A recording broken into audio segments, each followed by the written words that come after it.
Hello, I'm Robert, fact checker and science blogger, and helping people scared of things. And this time it's about the protesters storming the Capitol in the United States. So, very extraordinary scenes, but the protesters are for the most part, they're peaceful. And I know that they stormed the Capitol, and that is not within your First Amendment rights in the United States, of course. But they were actually being told basically to do that by Trump, and they sort of saw the opportunity to go in. And they don't seem to have had a clear objective. And then there was a tense scene involved inside when some of them with guns tried to get into the rotunda, and some shots were fired, and one woman is in critical state after this standoff. At least I think it was with the rotunda. There's a photograph of the police holding guns and protesters breaking the window to try to get in. And many people have spoken, many, including the Republicans, have totally spoken up against this. And already Mitch McConnell, like he said just earlier the same day, I think it was, it would be unfair and wrong to disenfranchise American voters and overrule the courts and the states on this extraordinarily thin basis. In other words, he's saying that there's no way that Mike Pence, the Vice President, can just overrule what the American people through the voting process and the courts and everything else in the Constitution have decided. It's decided by law. If you did that, it would be like every time you have an election, then the opposing Vice President would just annul it. That just doesn't make sense. And Pence, I never expected him to do what Trump asked him to do. Trump asked Pence to, at the end of the process, he would just declare a different result from what the Congress had said. That's not his role. And he said that very clearly. He did a long letter saying that as a student of history who loves the Constitution and refers its framers, I do not believe that the founders of our country intended to invest the Vice President with unilateral authority to decide which electoral votes should be counted during the joint session of Congress. And no Vice President in American history has ever asserted such authority.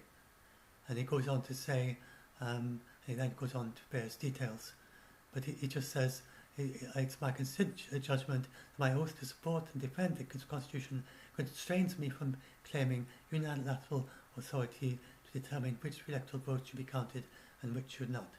In other words, he just supports the US Constitution, and that's what you would expect of him.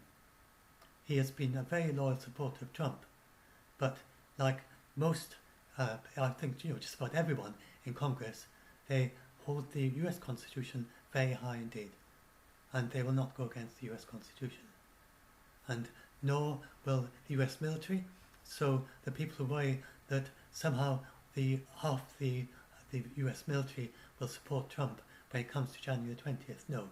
Their oath, they don't sign an oath, they don't declare an oath to any president. They declare an oath to follow the Constitution and the duly elected president, just the president. They don't sign a new oath to the president every time a new president is elected. And so it's rather surprising that protesters were able to get into the House of Congress. That's a bit hard to understand. And they don't seem to be terribly well prepared. But what else do I have here? These bipartisan groups of something's gone wrong with my embedding of tweets for some reason. Oh yes, I know. Yes, it's just because I'm just a minute. I'll bring up another version of this page now so you can see the tweets properly. Okay, here goes. So that's Mike President's long letter where he explains why he is not going to override the formal electoral count. If he did do it, it would never have any legal basis anyway. But he's not going to do that. And then down here is where those four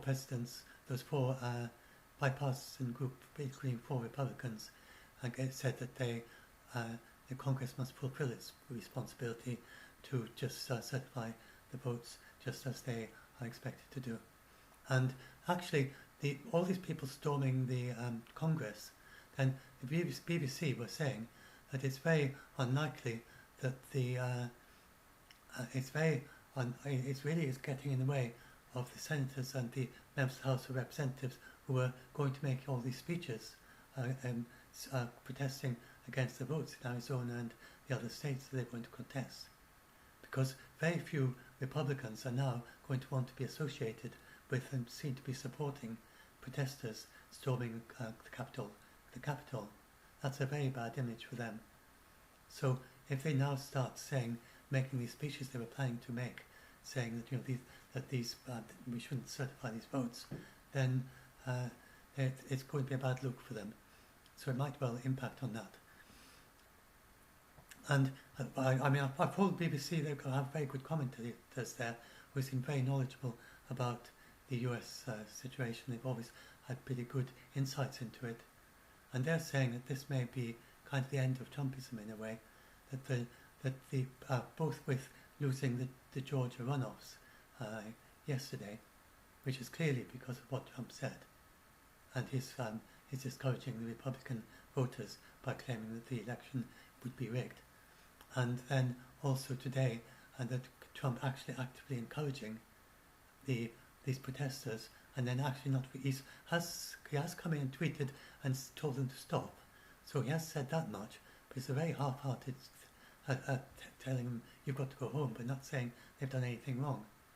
And it's not very clear how well they're going to respond to that. And so it's diminishing his power a lot. Most Republicans are not going to want to be associated with any of this. He's going to say, this is not the party that we belong to. And so it's likely to be a really big weakening in Trump's power over the Republican Party. And now, as to what happened in the Capitol, it's once they got into the Capitol, then the way the police responded is, I've read a bit about how police are supposed to respond to situations like this, and it's quite clear what they've done.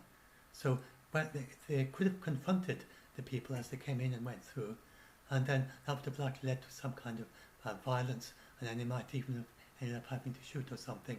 They did use tear gas in the rotunda, at least there were reports of that.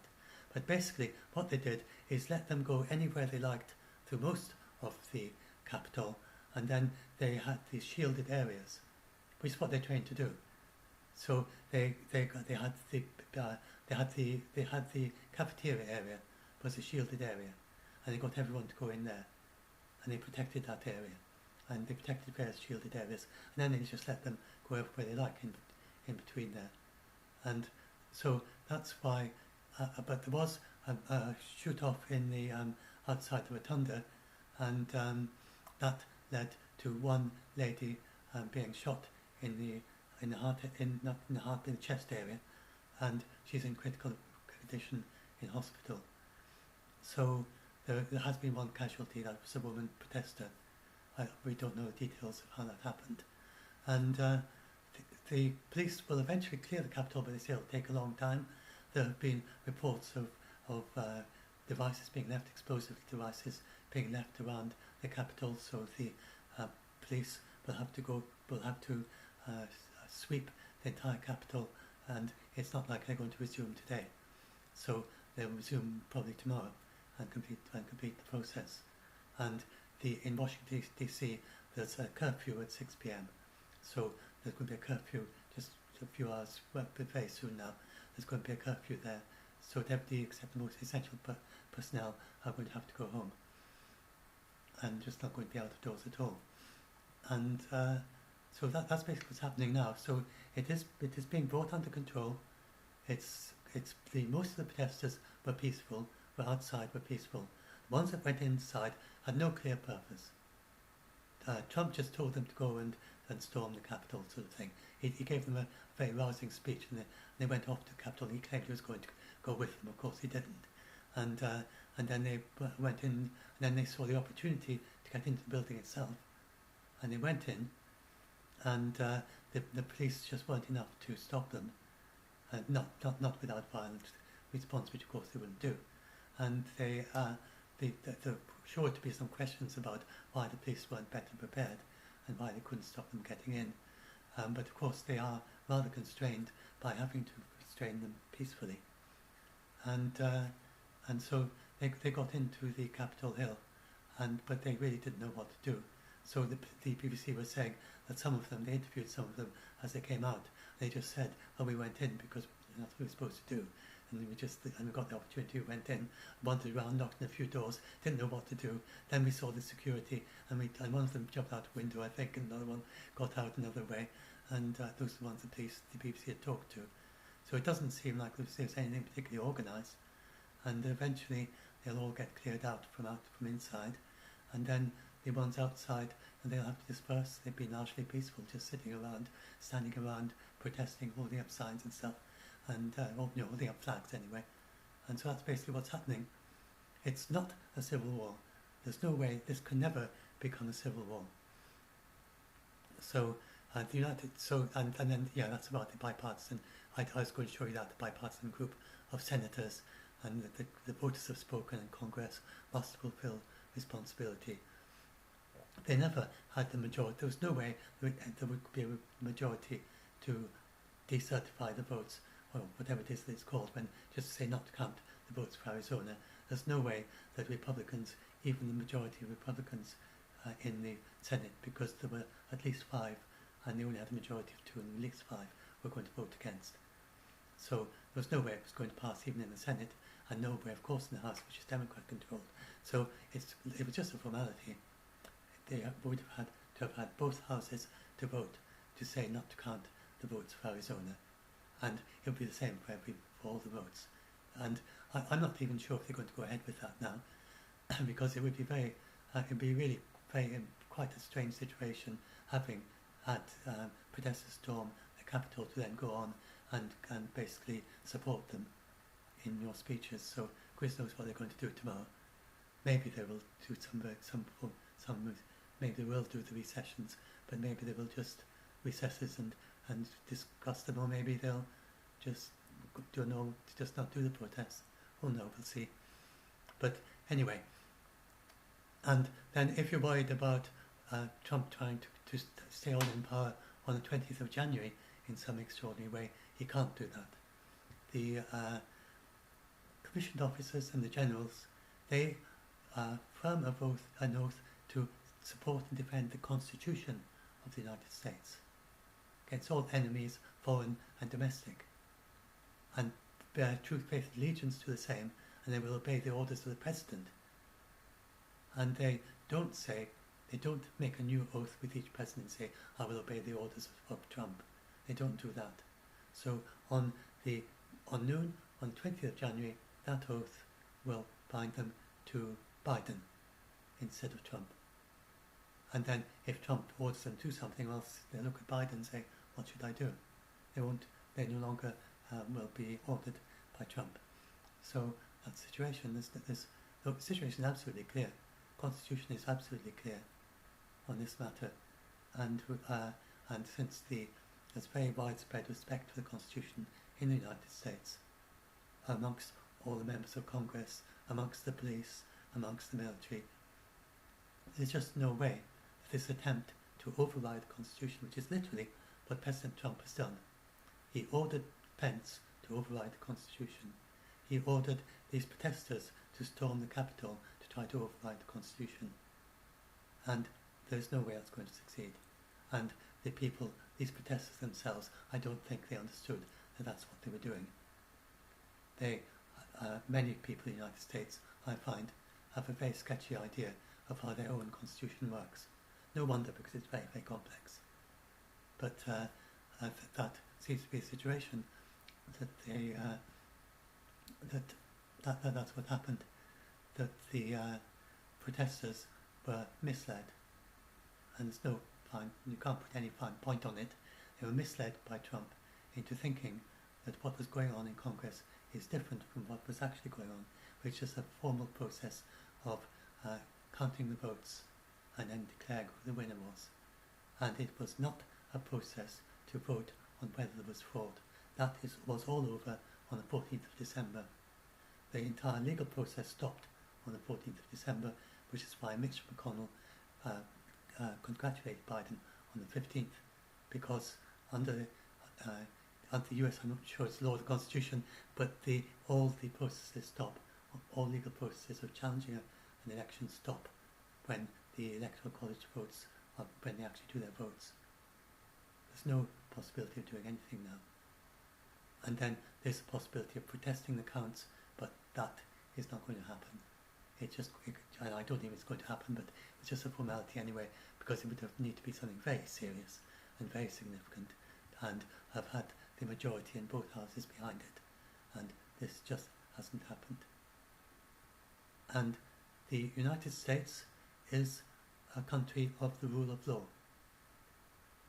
It doesn't go by allegations. Things like this are not decided by allegation, they're decided by evidence, they're decided by law, they're decided by the justice system, and they're decided by the Constitution. And this whole process has gone exactly as it set out in the Constitution, and it didn't change any of the Electoral College votes. And that is just the situation that the United States is in. And people who lose in that process, then they often feel that it was unfair, but that is how it works. The United States is the rule of law, and you can't, if you have problems, you go through the rule of law, you go through the justice system, you go to the Supreme Court, and that is the end of it. And it has reached the end of the process. And Biden is the president, he's going to become the president on the 20th of January, there's nothing to change that.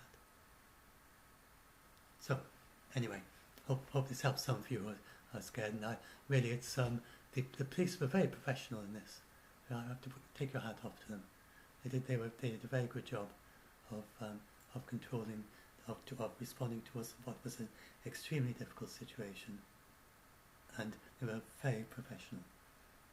They did what they had been trained to do, and it could so easily have devolved into something quite violent if they'd panicked or started shooting or something, but instead they were ultra professional, they did everything right, and they're going to clear out the Capitol Hill, and then we're going to go back to probably tomorrow, not today, tomorrow they will start again and continue with the process of counting the votes. And this will hugely weaken Trump and Trumpism, because very few Republicans are going to want to support this. Very few.